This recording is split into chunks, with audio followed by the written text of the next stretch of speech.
उत्तराधीन सूत्र के 28वें मोक्ष मार्ग के अध्ययन में रुचियों पर चर्चा चल रही है। 10 प्रकार की रुचियां कही गई हैं और चाहे किसी भी रुचि से हो, पर सम्यक तो मूल है और सम्यक के इसमें जीव से लगा करके मोक्ष तक के 9 तत्वों का जैसा स्वरूप वस्तुता है वैसा ही भावपूर्वक जानना, यह सम्यक ज्ञान।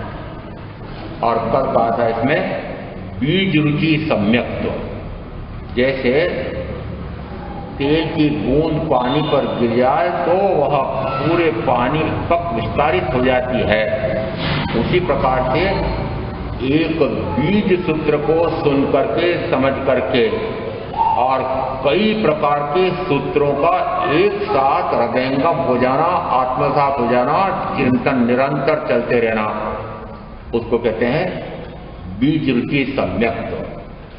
जिस समय एक एक सूत्र इतना सारपूर्ण होता है कि उस एक सूत्र को भी यदि आत्मसात करे तो वह जीव से लगा करके मोक्ष तक को 9 तत्वों को समझ करके और मोक्ष साध सकता है, मोक्षार्थ सिद्ध हो सकता है। कल उसके उदाहरण दिए थे। आज इसमें विस्तार रुचि सम्यक्त्व जिसे कहते हैं, गाथा 23 तक पूरी हो गई। गाथा 24 में आया, सर्व प्रमाणों से, नय से, निक्षेप से शास्त्रों का विस्तार पूर्वक अध्ययन करके जिसे जीव से लगा करके मोक्ष तक के 9 तत्वों का श्रद्धान होता है, उसे विस्तार रुचि सम्यक्त्व कहते हैं।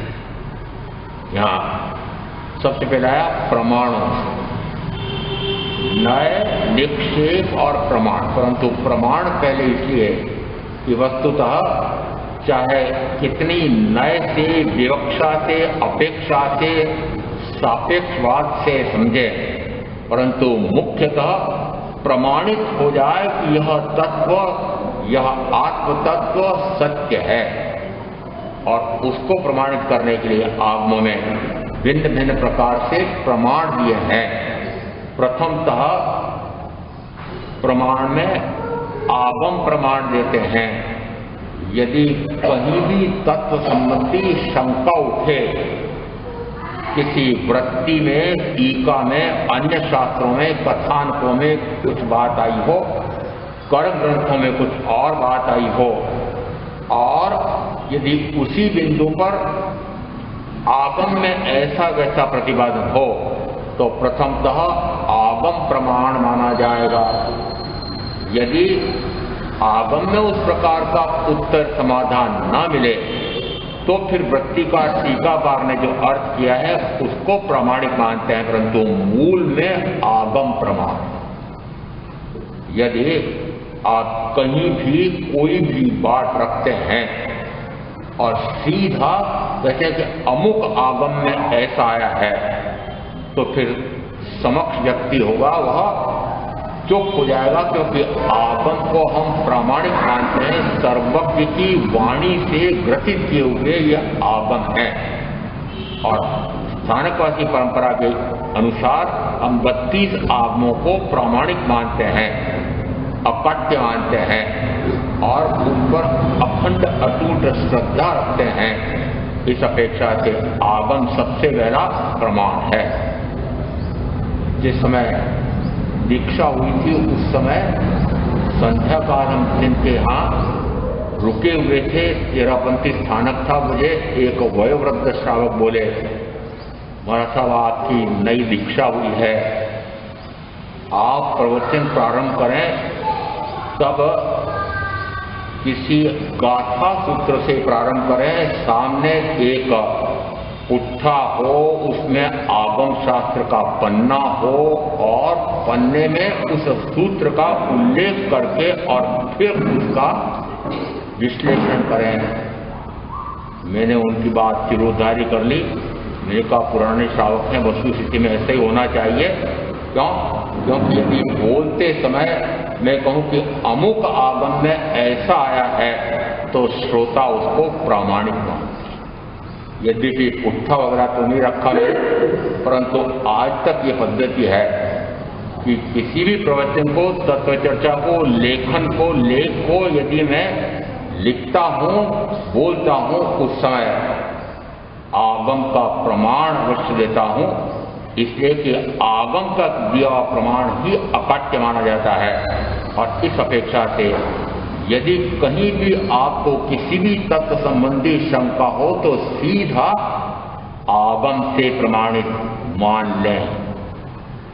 यद्यपि यह भी कहा जाता है आगम में, शास्त्रों में मात्र शब्द है और उन शब्दों का रहस्य मर्म यह तो गुरु के हृदय में है। इस कारण से कहा जाता है कि गुरु प्रमाण। और गुरु प्रमाण क्यों कहा? कि गुरु ने उन तत्वों को समझ करके अपने अनुभव से यह सिद्ध पाया है कि ऐसा तीर्थंकर परमात्मा द्वारा प्रतिपादित जो तत्व है मेरे अनुभव से सत्य सिद्ध। इसलिए अंतिम में कहें, हमारे यहाँ 3 कहे जाते हैं, देव, गुरु और धर्म या धर्मशास्त्र। अरिहंत तीर्थंकर परमात्मा वर्तमान में विद्यमान नहीं है, तो अब हमारे लिए मात्र प्रमाण में बचे 2। अब इनको 2 कहें कि 1 कहें, एक ही बात है। यदि कहूं कि गुरु प्रमाण है, तब भी गुरु आगम से विपरीत नहीं बोल सकते, और यदि आगम प्रमाण है तो गुरु ही उसको समझा सकते हैं कि इसका मर्म रहस्य क्या है। और इस अपेक्षा से गुरु की भारी महत्ता है। मैं कभी अपने आप को बुद्धिमान मान करके मान लूं कि मैं तो बहुत बुद्धिमान हूं, कुशाग्र तीक्ष्ण बुद्धि वाला हूं, मैं स्वयं ही आगमों को समझ लूंगा और आत्मा सिद्ध कर लूंगा, निषेध है। क्यों? क्योंकि आगम शास्त्र शब्द रूप है। यदि उसको गुरु प्रमाण से न सीखा जाए, समझा जाए, तो वह शास्त्र शस्त्र बन जाता है। इस अपेक्षा से कहा जाता है, आपने कभी भी देखा हो, कोई भी नए शास्त्र का पारायण करना चाहे, वाचना लेना चाहे, तो गुरु की आज्ञा से वाचना पहले गुरु दे और फिर उसको वह समझे और फिर उसका पारायण करे। इसलिए प्रमाण में प्रथमतः कहें कि एक प्रमाण है आगम, दूसरा दिया अनुमान प्रमाण। ये अनुमान प्रमाण यानी सामान्यतः व्यवहार में कहा जाता है कि यदि किसी स्थान पर आप दूर से देखें धुआं उठ रहा है, तो आपका अनुमान ऐसा कहता है कि वहां पर आग लग रही। यदि एकदम से ठंडी ठंडी हवा बहने लगती है तो आपको लगता है कि आसपास कहीं वर्षा हुई है और इधर भी वर्षा हो सकती है। यदि आप किसी के घर में तीसरी चौथी मंजिल रहने वाले आपके मित्र संबंधी के यहाँ पर जा रहे हैं और पहली सीढ़ी पर कदम रखते ही आपको जैसी सुगंध आई और आपको लगा देशी घी का बादाम का हलवा बन रहा है, क्योंकि आपको अनुभव है कि देशी घी का बादाम के हलवे में सुगंध कैसी होती है, तो अनुमान कर लिया कि ऐसा बन रहा होगा। उसको हम कहते हैं अनुमान। तो जब कई बातों में हम समाधान नहीं पाते हैं, उस समय अनुमान से हम कहते हैं कि ऐसा हो सकता है। तीसरा प्रमाण दिया उपमा प्रमाण। ये उपमा प्रमाण का अर्थ होता है कि यद्यपि वह वस्तु उस तुलना में वैसी है नहीं, फिर भी उस वस्तु की अनुपमता व्यावहारिक जगत में है, इस कारण से उसके आधार पर किसी के गुणगान किए जाएं, तो उसको कहते हैं उपमान प्रमाण।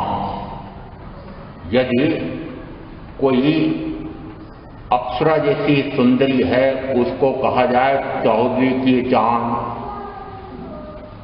यदि चांद के बारे में इन बहनों ने समझ रखा है कि उसमें तो काले काले धब्बे भी होते हैं, खड्डे खोचरे भी होते हैं, और यदि आप कभी गलती से उसे बोल दो और वो जानती है कि चंद्रमा कैसा होता है तो रुष्ट हो जाए। परंतु यह श्रृंगार साहित्य में मान्य किया गया है कि यदि किसी के रूप लावण्य का वर्णन करना हो तो उसको ऐसा कहा जाए।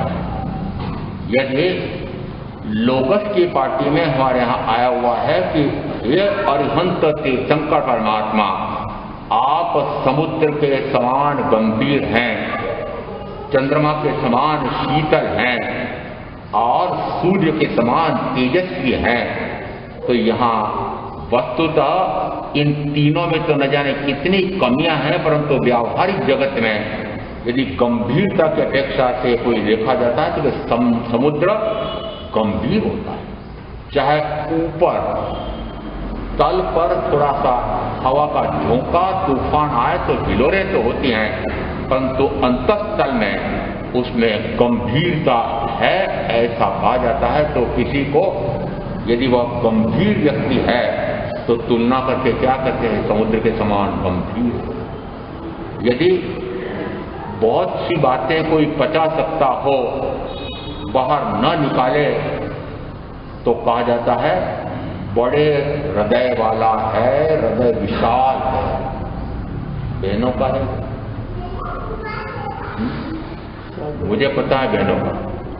कहते हैं यदि कोई अपनी बात को फैलाना चाहे तो किसको कह दे चुपचाप, और फिर साथ में यह कहे कि किसी को कहना मत तुम में से इतने जुड़ी हुई हो, इस कारण से मैं तुम्हें कह रहा हूं। और वह ऐसी बात है कि उसके पेट में खलबली मचा, मुझे पता नहीं भाई आपके लिए कहा जाता है, पचती नहीं है तो तुरंत उसका प्रचार हो, तो इतना आसानी से आपको कोई बात प्रचारित करना हो। उसी प्रकार से यदि शक्रस्तव में आपने यद्यपि बोला तो बहुत बार है, परंतु पुनः अरिहंत और सिद्ध परमात्माओं की स्तुति का गुणगान किया है। पेड़ पौधे पशु पक्षी से तुलना करके, और वह पार्टी जिस समय 14 प्रकार से तीर्थंकर महावीर के विशिष्ट से विशिष्टतम गुणों का वर्णन आप सूत्र प्रधान सूत्र के माध्यम से जो प्रतिदिन पढ़ते हैं वस्तुतः वह भी उसी प्रकार से है। आपने जिनसे उनकी तुलना की है उसका स्वरूप तो समझा नहीं है। वस्तुतः वह स्वरूप यदि समझ में आ जाए तो फिर वह किससे तुलना की है और ये ऐसे कैसे हैं उसका अनुमान हो सकता है। दृष्टांत देते हैं, हाथियों में इंद्र का ऐरावत हाथी होता है, ऐसा और कोई हाथी नहीं होता है। ऐसे ही ये तीर्थंकर महावीर जिनों में जिनवरेंद्र ऐसे ही हैं। अब ऐरावत हाथी के कौन से गुण होते हैं, यदि उन गुणों का तो आपको ज्ञान और भान नहीं है, और मात्र वो हाथियों में जैसे ऐरावत होते हैं वैसे हे अरिहंत तीर्थंकर महावीर आप हैं, कोई सार नहीं निकले, कोई सार नहीं। यदि दान में सर्वश्रेष्ठ अभय दान है तो उसी प्रकार से आप भी हैं। तप में यदि सबसे उत्कृष्ट तप ब्रह्मचर्य है तो उसी प्रकार से आप तीर्थंकर महावीर हैं। ऐसी उपमाएं दे दे करके जिस समय तीर्थंकर महावीर उनके आत्मिक गुणों का वर्णन किया जाता है उस समय कहा जाता है कि जी वस्तुतः तो वह वस्तु ऐसी है ही नहीं कि उसमें वे गुण पाए जाते हैं, परंतु फिर भी तुलना करने के लिए हम कहा करते हैं। यह व्यावहारिक जगत में सत्य है। ऐसा ही यदि संख्यात असंख्यात अनंत इस प्रकार के हमारे यहाँ पर वर्णन आए हैं संख्या के लिए, परंतु फिर भी एक पल्योपम कैसा होता है उसके लिए यदि कहा आगम शास्त्रों में कि 2 कोस लंबा 2 कोस चौड़ा, योजन है कोस, योजन 2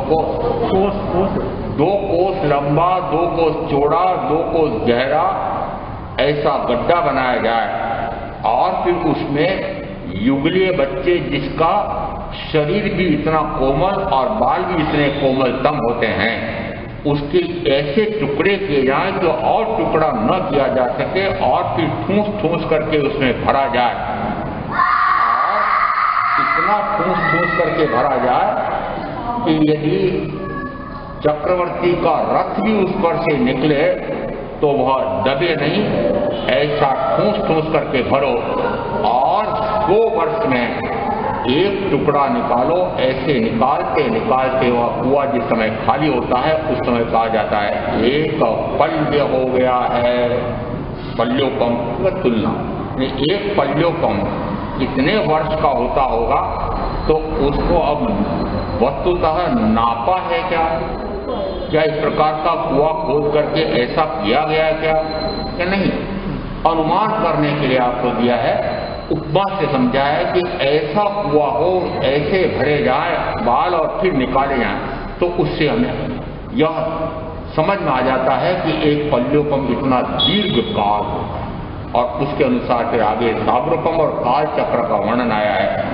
ये सारे उपमान प्रमाण कि यहाँ अभी प्रमाण में जो बात आई है उसमें प्रथमतः कहा कि आगम प्रमाण है, अकाट्य प्रामाणिक माना जाता है, परंतु आगम से भी ऊंचा अनुभव प्रमाण। आगम में ऐसा आया है, आगम में ऐसा आया है, ऐसा कहने से भी वह तत्व आत्मसात हो जाए आवश्यक नहीं है, परंतु जो आगम में आया है तीर्थंकर की वाणी के अनुसार ही आया है, उसको सुन करके समझ करके हृदयंगम करके और स्वयं अनुभव आ जाए कि हाँ आत्मा का स्वरूप ऐसा है, कर्म का स्वरूप ऐसा है, कर्म से रहित परमात्मा का स्वरूप ऐसा होता है, ऐसा स्वयं अनुभव में आ जाए तो कहा जाता है वह प्रामाणिक है। तो अंतिम प्रमाण कहा जाता है अनुभव प्रमाण, प्रत्यक्षतः अपने स्वयं के अनुभव में आ जाए। पुराने पाठ याद हों तो जिस समय ज्ञान के 5 भेद और उसमें कहा मति शुद्ध अवधि मन करे केवल ज्ञान, याद है? मति ज्ञान यह इंद्रिय और मन के माध्यम से होता है, मुख्यतः यह मन के माध्यम से होता है, और यह विकल है और परोक्ष है। चलो जिसने हाँ बड़ी सी यादें होता हो, विकल से क्या अर्थ है? भूल गए? हो गया याद है विकल से क्या अर्थ है? चलो सकल और विकल बताइए कि केवल ज्ञान सकल प्रत्यक्ष ज्ञान, और उस तुलना बताओ विकल और परोक्ष का क्या अर्थ है? थोड़ा विकल यानी वह कुछ अंश में है, और परोक्ष का अर्थ होता है कि सीधे आत्मा को आत्मा से नहीं हुआ है, यह इंद्रियों के माध्यम से हुआ है, इसलिए कहा यह विकल भी है और परोक्ष भी। मति और सुख दोनों इस प्रकार के हैं। यहाँ यद्यपि कहा जाता है कि यह परोक्ष है, तब भी यह सांव्यावहारिक प्रत्यक्ष है। उदाहरण देके बताते हैं कि जैसे आप किसी को कोई बात कहते हैं, वह पूछता है क्या आपने प्रत्यक्ष अपनी आंखों से देखा है, अपने कान से सुना है, तो आप क्या कहते हैं? हाँ, तो वह आपकी बात को प्रामाणिक मानेगा। तो व्यवहार प्रत्यक्ष तो यह है, परंतु फिर भी इंद्रियों के माध्यम से होने के कारण से इंद्रियों का यदि माध्यम लेते हैं तो वह इंद्रिय तो मात्र पौद्गलिक पदार्थ को ही ग्रहण कर सकती हैं। इस कारण से जो ज्ञान होगा वह पौद्गलिक ज्ञान होगा। किसका होगा? पौद्गलिक का। ये विषय पूर्व में हो चुके हैं, तब भी अभी पूछ ले, यदि आत्मा को जानना हो तो फिर 5 इंद्रियां और एक मन के माध्यम से जाना जा सकता है क्या? देखा जा सकता है क्या? अनुभव किया जा सकता है क्या? नहीं, इनको पक्का है, इधर से आवाज नहीं पड़ सकती। इनको इसलिए पक्का है कि इंद्रियां, उनमें से आंख यद्यपि देख तो सकती है परंतु वर्ण को ही देख सकती है। अन्य 4 इंद्रियां भी पुद्गल को ही जान सकती हैं और मन का मनन भी पौद्गलिक विषय ही कर सकता है। और इस अपेक्षा से जिसमें शब्द नहीं, वर्ण नहीं, गंध नहीं, रस नहीं, ऐसे आत्मा को जानना, देखना, अनुभव करना हो तो वह आत्मा के स्वयं के गुण से ही जानना, देखना, अनुभव करना होगा। और जिस समय ऐसा अनुभव आता है उस समय कहा जाता है अब और किसी को पूछने की आवश्यकता नहीं है, मेरे प्रत्यक्ष अनुभव में आ गया है कि मैं ऐसा हूं, किसी को पूछने की आवश्यकता नहीं है। यदि वर्णन चल रहा था, पंगत लगी हुई थी भोजन करने वालों की और थाली परोसी गई, कटोरियां परोसी गई और उसके बाद कटोरी में खीर परोसते परोसते एक सूरदास जी के थाली कटोरी में भी वह खीर रखी। उन्होंने पूछा क्या चीज है? उनका खीर है। कैसी होती है? उन्होंने कहा सफेद होती है। सफेद क्या होता है? वो बगुला जैसा, बगुले जैसी सफेद होती है। बगुला कैसा होता है? वो बगुला वो तालाब के किनारे ध्यान लगा करके ताक में बैठा रहता है, थोड़ा सा तिरछा रहता है और ऐसा मूर्तिवंत खड़ा रहता है। अच्छा, वो ऐसा यूं गर्दन यूं टेढ़ी करता है, टांग ऐसी रखता है, उसको बगुला। पास में दूसरा एक भोजन करने वाला बैठा था। सूरदास जी जरा मुंह खोलो और एक चम्मच लिया खीर का और उनका खीर ऐसी होती है। यदि मैं आत्मा अनंत ज्ञान, अनंत दर्शन, अनंत सुख, अनंत वीर संपन्न है, यह शब्द वर्ण गंध रस स्पर्श से रहित है, इसमें सड़न गलन नहीं होता है, अजन्मा अजर अमर है, कितना ही बोलता रहूं तब भी कोई मतलब नहीं निकलेगा। जिस समय आप प्रत्यक्ष का अपने आप का अनुभव करेंगे, अब हमें सुनने की जरूरत है। तो सुनने की जरूरत नहीं, सुनने की जरूरत नहीं है, पढ़ने की जरूरत नहीं है, अनुभव करना, क्योंकि प्रत्यक्ष अनुभव में आ गया है। अब मुझे न तो प्रमाण से, न न्याय से, न विवक्षा से, न निक्षेप से कुछ नहीं समझना। जो समझना चाहिए था मैंने समझ करके फिर अनुभव कर लिया है, तो कहा अनुभव सिद्ध है, अब मुझे और किसी का प्रमाण नहीं चाहिए। हो गया, हो गया हो तो पूर्णाहुति हो। यदि ऐसा अनुभव हो गया है तो मान लेना कि पूर्णाहुति होगी, आगे कुछ भी जानने की आवश्यकता नहीं है। ये प्रमाण, न्याय, विवक्षा, निक्षेप, ये सारे कब तक हैं उपयोगी कि जब तक आत्मा का स्वरूप, अपने आप का स्वरूप समझ में न आ जाए तब तक। और समझ में आने के बाद फिर लक्ष्य क्या होगा कि अब मैंने नए विवक्षा से समझ लिया है कि मैं कैसा हूं और मेरे साथ जुड़ा हुआ ये संयोगी शरीर आदि ये कहते हैं।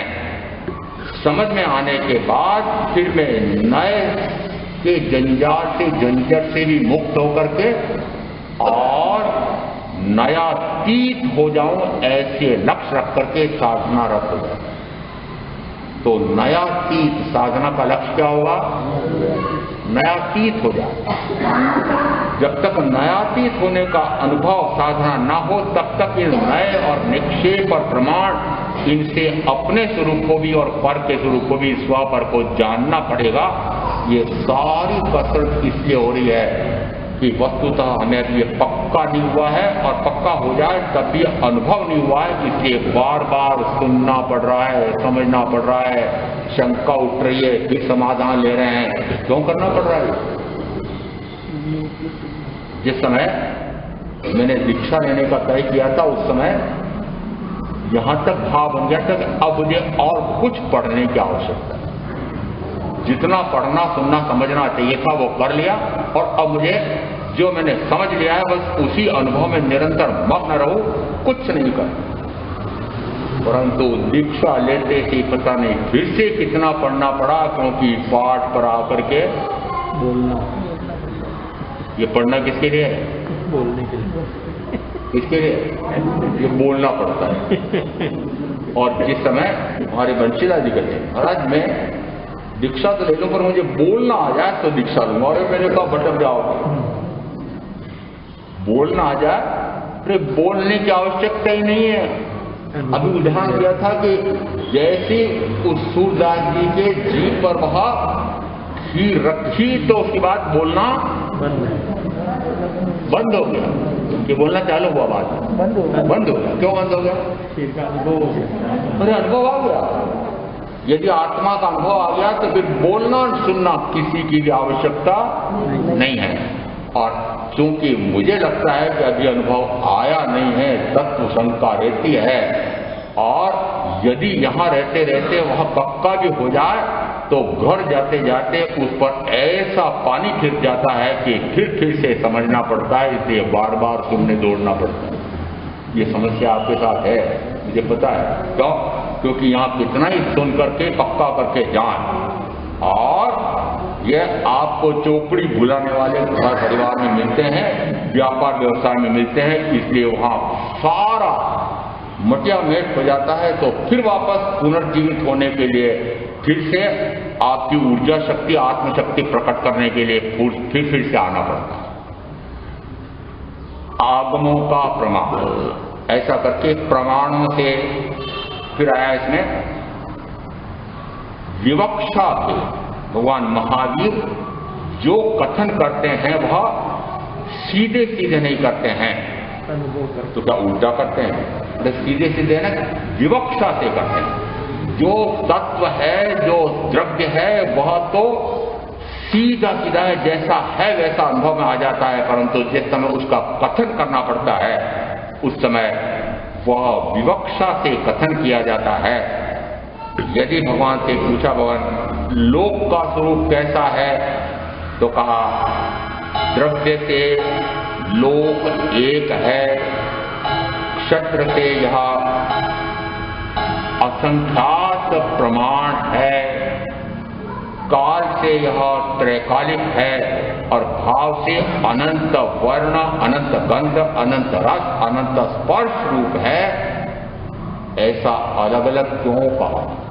द्रव्य, क्षत्र, काल, भाव, ये हमारे यहाँ पर परंपरा है शास्त्रों की कि किसी भी वस्तु तत्व की यदि व्याख्या करना हो तो द्रव्य, क्षत्र, काल, भाव अपेक्षा से व्याख्या की जाती है।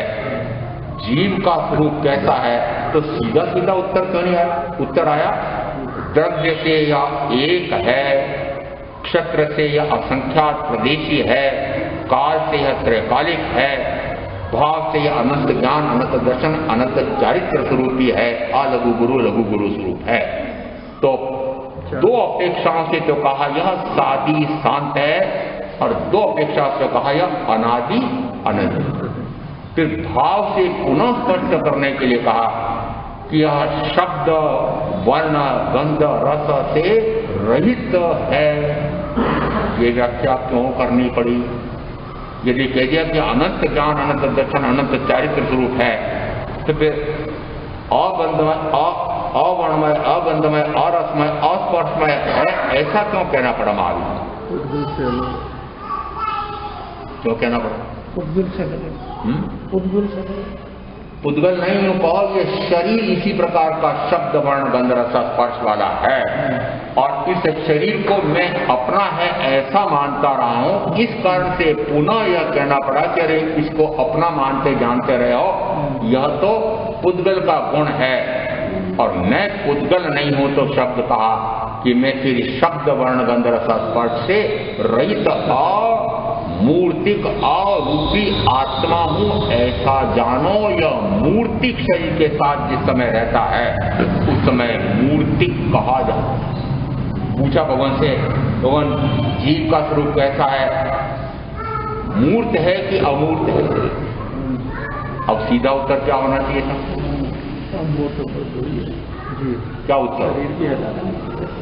का मूर्त भी है और अमूर्त भी है। अब दोनों बातें विपरीत रखती हैं। मूर्तित्व जिसका गुण है, यानी शब्द, वर्ण, गंध, रस, स्पर्श जिसमें होते हैं, उसको हम कहते हैं मूर्ति, मूर्त वस्तु। क्या एक जगह कह दिया यह शब्द वर्ण गंध रस स्पर्श से रहित है। और फिर पूछा भगवान इस आत्मा को मूर्त माने कि अमूर्त माने कि मूर्ता मूर्त माने? महावीर कहते हैं मूर्त भी है और अमूर्त भी है। दो बातें विरोधाभासी होते हुए भी इसलिए कही है कि जिस समय यह शब्द वर्ण गंध रस स्पर्श वाले मूर्त शरीर के साथ जुड़ा हुआ है उस समय कहा जाता है मूर्त है। और दृष्टांत के लिए कहा जाता है कि जिस समय कृष्ण कन्हैया ने अपनी माता यशोदा से शिकायत की, मां देखो ये क्या अन्याय है, पता नहीं किसने ऐसा अन्याय किया कि ये राधा तो गोरी है और मैं काला क्यों? परिचय किसका दिया जा रहा था यहाँ? आत्मा का परिचय है, शव का परिचय है। शव का परिचय थोड़ी दिया जा रहा है, मनुष्य का परिचय दिया जा रहा था ना। तो मनुष्य का परिचय दिया जा रहा है तो मनुष्य ने शव का परिचय नहीं दे रहे, परिचय तो दे रहे ये राधा। तो राधा क्या है? जीता जागता मनुष्य है। कृष्ण कन्हैया क्या है? जीता जागता मनुष्य है। तो अब यहां पर यदि जीता जागता यह तो गुण जीव का है, परंतु क्या जीव काला पीला नीला हरा सफेद होता है, काला गोरा होता है? नहीं होता। परंतु काले गोरे वाले इन गुणों वाले इस शरीर से संबंध जोड़ रखा है, इसलिए काला और गोरा कहा जाता है। अब कहा जाता है, अंतर हो गया, समझ में आ गया अंतर? ये नहीं कहा जाता है ना, ये नहीं। ये विवक्षा वे इसी से मानना कि कहा जाता है तो कहा जाता है वो भी सत्य है, परंतु ये परम सत्य है क्या? नहीं, ये नहीं। वस्तुतः परमार्थतः एक ऐसा है कि परमार्थतः तो यह अमूर्त अरूपी है। अरूपी कहने से कार्य इसलिए नहीं चलता है कि अरूपी का अर्थ जिसका रूप आंखों से देखा नहीं जा सकता उसे अरूपी कहते हैं। परंतु उसमें एक ही बात आती है, अमूर्त कहने से शब्द वर्ण गंध रस स्पर्श सभी आ जाते हैं, इसलिए सामान्यतः शास्त्र में आता है अमूर्त या मूर्त। व्याख्या के सूत्र के 13-7 में वर्णन आया कि जिस समय आत्मा इस शरीर के साथ है, शरीर जिस समय इस आत्मा के साथ है, उस समय इस शरीर को भी सजीव या सचित्त या अरूपी अमूर्त ऐसा पाया। शरीर जड़ है, उद्गल है, शरीर जड़ है, उद्गल है, परंतु मैं इतना ध्यान रखता हूं कि किसी बहन का संगठा ना हो जाए। बहन उद्गल है और संगठा किससे हो रहा है? उद्गल से। तो उसके आत्मा का क्या अंतर पड़ता है? उसमें आत्मा है, आत्मा का अंतर, आत्मा को तो कुछ ही बिगड़ रहा है। परंतु यहां पर जिस समय आत्मा उस शरीर के साथ है उस समय आत्मा के गुण उस पर आरोपित होते हैं। वस्तुतः शरीर अमूर्त हो गया है, अरूपी हो गया है, सजीव हो गया है, ऐसा अर्थ नहीं है। मात्र उसके साथ जुड़ा हुआ उस समय उस शरीर को भी आत्मवत कहा जाता है। इसी प्रकार से उस आत्मा को भी शरीरवत कहा जाता है। दोनों उदाहरण दे दिए, ध्यान में रखना तो रखना। और इस अपेक्षा से फिर वर्णन मिलता है कि भगवान 3 विवक्षाएं दी थी। उसमें कहा था पहले कि आत्मा का स्वरूप कैसा है, और यही अब नई विवक्षा प्रारंभ होती है कि जिस समय कहा मैं तो शुद्ध चैतन्य रूपी आत्मा हूं और मेरे साथ जो जो 3 जुड़े हुए हैं वे सारे संयोगी हैं, वे मैं नहीं हूं, मेरे नहीं। और वो 3 संयोगी कौन है, परीक्षा करनी पड़ेगी। बोलो भाई, 3 संयोगी मेरे साथ कौन से जुड़े हुए?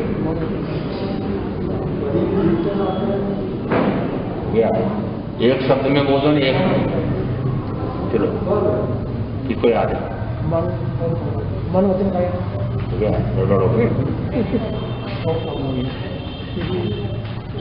इसी में बोले याद शरीरादि रागादि ज्ञानादि। मैंने कहा एक एक शब्द में उत्तर है, पर एक एक शब्द के उत्तर भी याद नहीं रखते हो। शरीरादि शरीरादि वस्तु तो पौद्गलिक है। शरीरादि के होने के शरीरादि के कारण से रागादि भाव हो रहे हैं।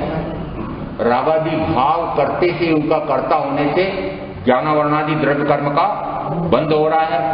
तो ये तीनों मैं नहीं, मेरे नहीं, मेरे साथ मात्र अनादि के बंध पर्याय से संयोगी हैं।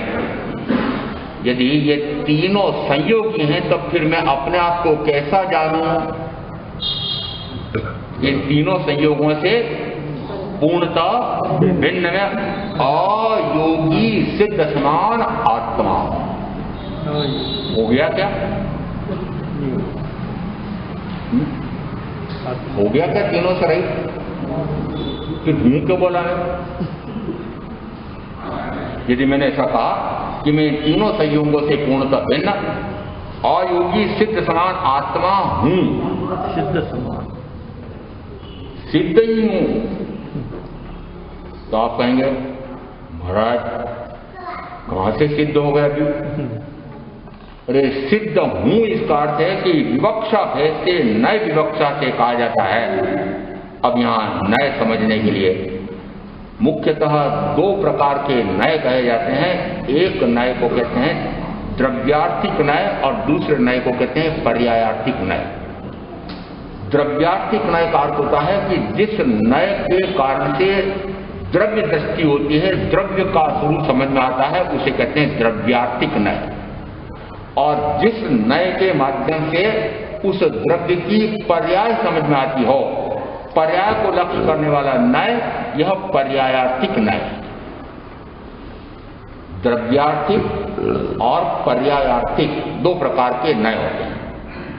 तो यहां जिस समय यदि यह कहा मैंने कि मैं शरीरादि, रागादि, ज्ञानावरणादि इन तीनों संयोगों से पूर्णतः भिन्न शुद्ध चैतन्य स्वरूपी आत्मा हूं, उस समय कहा जाएगा द्रव्यार्थिक नय से मैं ऐसा, द्रव्य अपेक्षा से मैं ऐसा।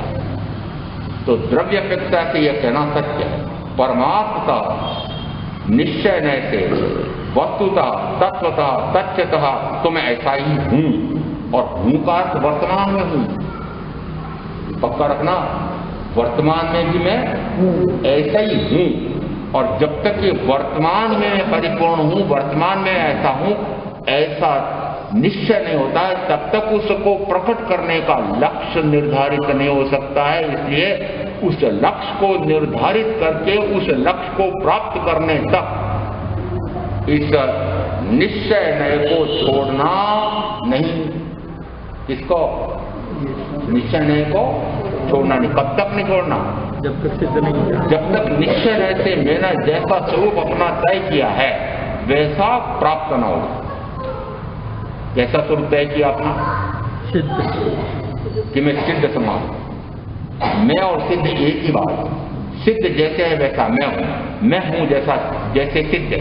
इसका अर्थ है कि वस्तुतः मैं हूं तो वैसा ही, हूं तो वैसा ही। अब इसको नई विवक्षा में कहा जाएगा कि मैं वस्तुतः अयोगी आत्मा हूं, वस्तुतः अनंत ज्ञान, अनंत दर्शन, अनंत सुख, अनंत वीर स्वरूपी हूं, वर्तमान परिपूर्ण हूं। वर्तमान में भी कोई कमी नहीं है। अब वर्तमान में कोई कमी नहीं है ऐसा जिस समय बोल रहा हूं, उस समय कहा जाएगा यह द्रव्यार्थिक नय से या कहें यह निश्चय नय से है। यह कथन किससे है? निश्चय। सामान्यतः जिस समय मैं निश्चय नय से तत्व का स्वरूप बताता हूं, उस समय मेरे पर जब से मैंने स्वाध्यायी बनकर के प्रवचन प्रारंभ किए या बाद में एक आरोप आता है कि उदय मुनि दिगंबरी व्याख्या करते हैं। दिगंबरी यहां तो नहीं सुना मैंने, फिर भी यह आक्षेप आता है। दिगंबरी व्याख्या करूं कि नहीं करूं बताओ? यदि मैंने कहा कि निश्चय नय से तो मैं वस्तुतः रागादि भाव करने वाला हूं ही नहीं, यह परम सत्य है। रागादि मेरा स्वभाव नहीं है। यह सत्य है क्या? सत्य है, सत्य है, यह सत्य है। किस अपेक्षा से सत्य है? द्रव्यार्थिक नय से, निश्चय नय से यह परम सत्य है कि मैं रागादि भाव करने वाला, ऐसी सामर्थ्य वाला हूं ही नहीं, हूं ही नहीं। परंतु, अब परंतु क्यों लगाया? कि परंतु व्यवहार में देखा जाता है कि मैं शरीर आदि रूप हो रहा हूं। व्यवहार में देखा जा रहा है कि मैं रागादि भाव कर रहा हूं। व्यवहार में देखा जाता है कि उन्हीं के कारणों से मैं ज्ञानावरणादि द्रव्य कर्म का भी कर्ता हो रहा हूं।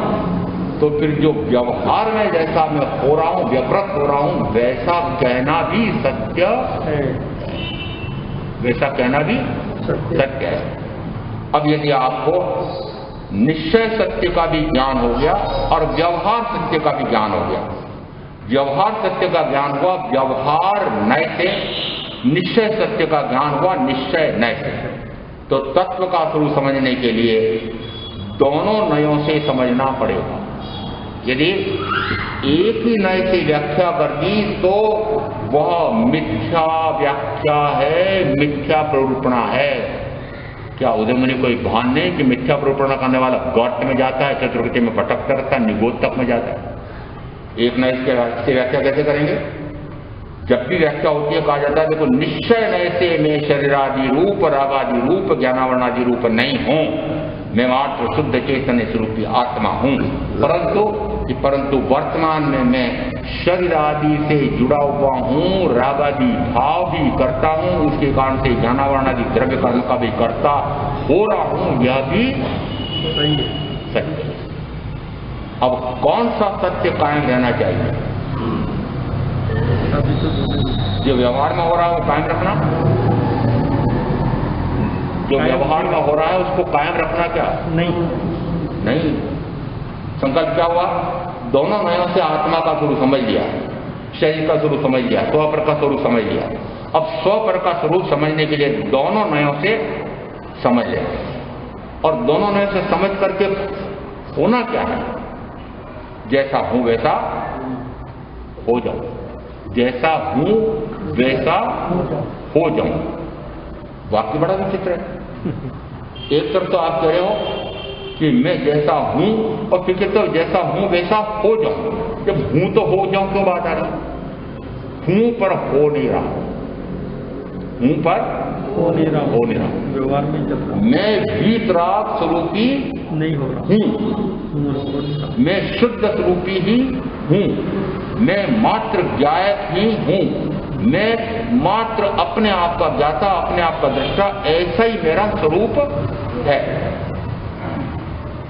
पक्का हो गया? पक्का हो गया। परंतु अब व्यवहार में देखा जा रहा है कि राग देश मोहादि रूप हो रहा हूं, तो फिर इसे मिटाना पड़ेगा कि नहीं? मिटा करके हूं, मिटाना पड़ेगा कि नहीं? पर ये मिटाने का सामर्थ्य भी कब उत्पन्न होगा? मिटाने का पुरुषार्थ भी कब होगा? कि जब ये पता लग जाएगा कि वस्तुतः तो मेरा रागदेश मोहादि रूप, विकारी रूप मेरा है ही नहीं, मैं तो नहीं विकारी। तो तत्व का स्वरूप, आत्मा का स्वरूप निश्चय करने के लिए पहले निश्चय नय से, परमार्थ से मुझे यह निश्चय करना पड़ेगा कि मैं हूं कैसा। तो सदगुरु के माध्यम से नई विवक्षा से यदि ये समझ में आ जाए कि मैं वस्तुतः ऐसा हूं, परंतु यह गलती हो रही है कि मैं ऐसा हो रहा, ऐसा हो रहा।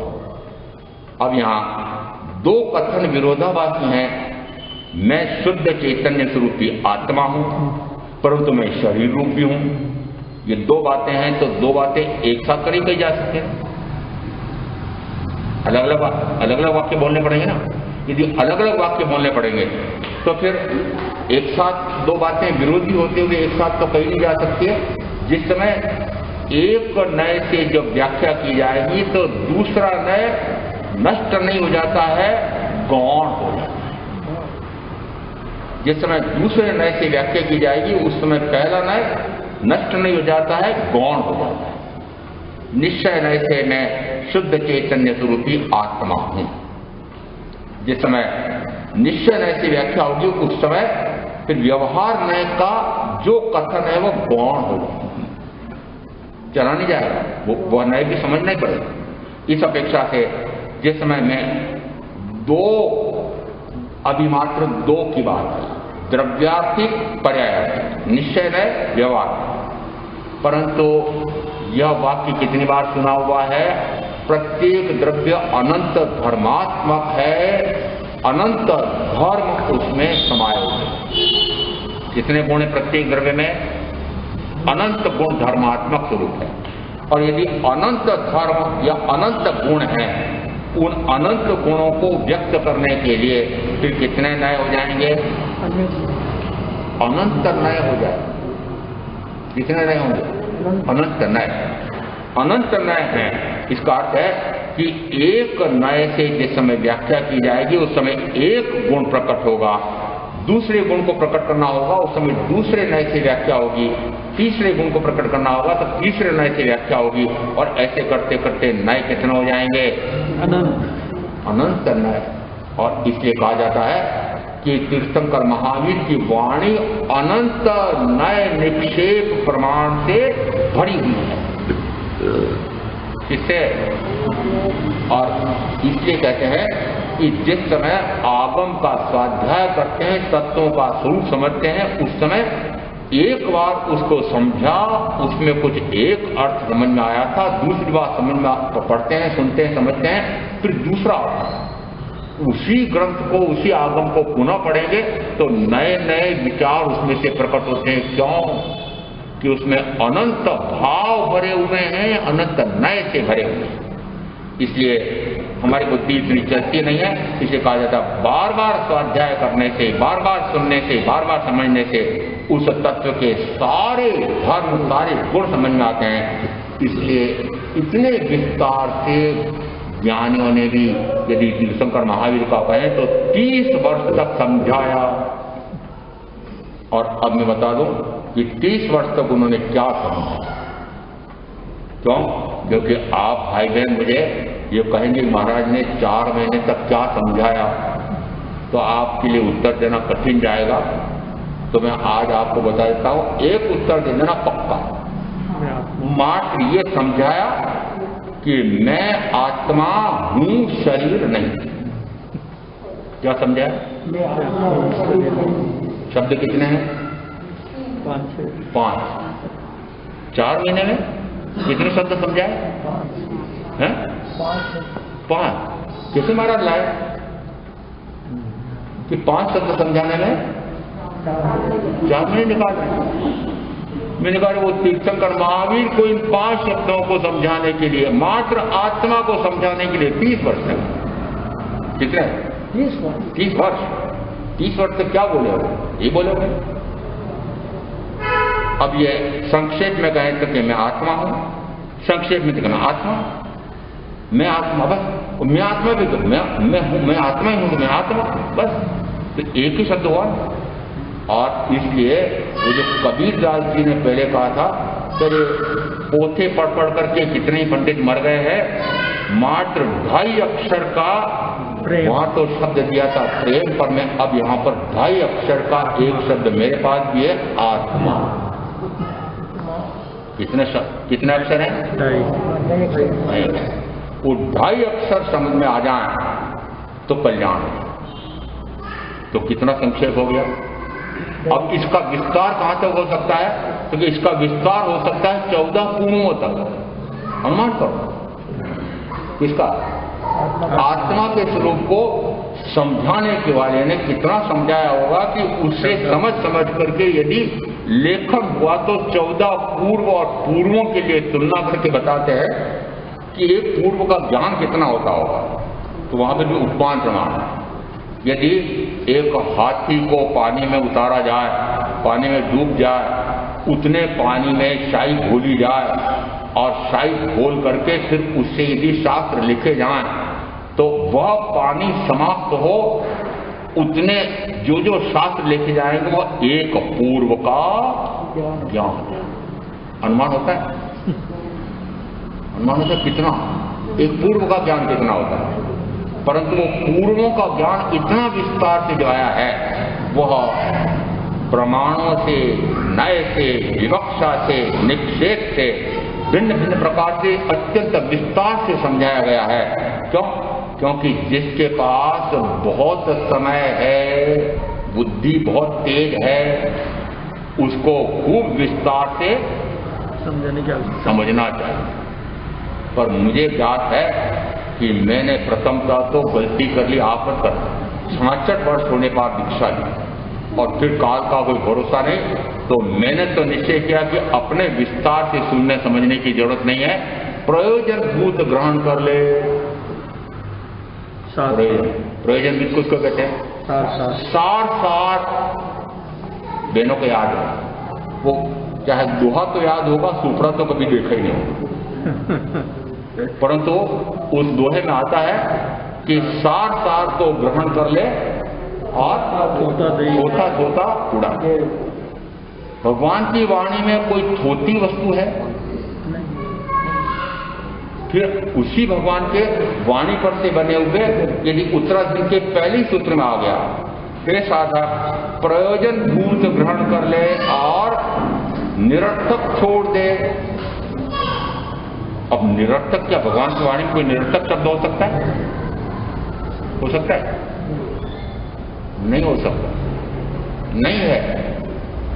परंतु अब मैं दृष्टांत देता हूं, यदि आपको कोई रोग हो गया है और आप किसी चिकित्सक के पास जाएं और पूछें, आप चिकित्सक महोदय किस किस प्रकार के रोगों का उपचार करना जानते हैं, तो मुझे ज्ञात है वो आपको बता दें। क्यों? ये तो पूछा ना आपके पास कौन कौन से रोगों का उपचार है, क्या कहना पड़ेगा? तुम्हें अपना रोग बता दो ना, तुम्हें किन किन का उपचार मैं कर सकता हूं, ये क्यों पूछ रहे हो? यदि आप दवाइयों की दुकान पर जाकर खड़े हो जाएं और पूछें भाई तुम्हारे पास कौन कौन सी दवाइयां हैं, तुम्हें कौन सी चाहिए, बता देगा। भाई तुम्हें कौन सी दवाई चाहिए वो बताओ। उसी प्रकार से ये मेरे तीर्थंकर महावीर वे अनंत रोगों के उपचारक हैं। कितने रोगों के? सभी रोग। कोई भी रोग उनके सामने आत्मा का लेकर जाओ तो उसका निदान बता देंगे और उपचार बता देंगे कि रोग किस कारण से हो रहा है आत्मा को, और इसका निदान क्या है और इसका निवारण किससे हो। इसका अर्थ है कि अब मुझे मात्र अपने स्वयं के रोग का पता लगाना है और मात्र वह रोग आत्मा का किससे मिट जाए, आगम में मात्र उसी को पढ़ना, उसी को सुनना, उसी को समझना, शेष छोड़ देना। इसको क्या कहा? प्रयोजन भूत।